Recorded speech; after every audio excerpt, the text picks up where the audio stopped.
Әйелдерден еркек мықты демеймін. Әйелдерді аналарға теңеймін. Ал мен бүгін әйелдерге жар болған еркектерге өлең жазып көрейін. Адам ғұмыр бір-ақ рет берілер, ара тұра еліктірет берілер. Еркек түйге байлап ұстай алмайсың, еркек деген түз тағысы серлер.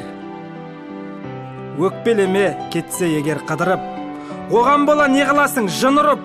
Ошағына оралады қайтадан, бойындағы азабынан тыйылып. Еркек деген Құдай қосқан жарың ғой, еркек деген байлығыңда барың ғой.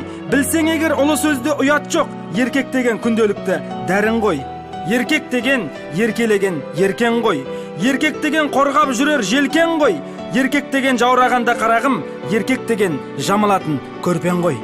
Бас ауырса беріп тұр аздап арағын, әкесі ғой ол сен туған баланың. Ақша тап деп күндіз түні жұмсама, еркек саған ешек емес қарағым. Еркек деген бағалаңдар бақыт құсыңды, бағаламай талай әйел ұшырды. Оттың өзі жылытқанмен сыртыңды, еркектей боп жылыта алмайды ішіңді. Жамандықты еркектерден көреміз, айқайлаймыз, ұрысамыз, сөгеміз. 30 жылдан осырақшалы артық деп бұрын талай айтушы еді әжеміз. Жақсы әйел жөнге салады тентекті, жаман әйел жер қылады еркекті. Еркек деген жаныңның бір жартысы, бағалаңдар, аялаңдар еркекті.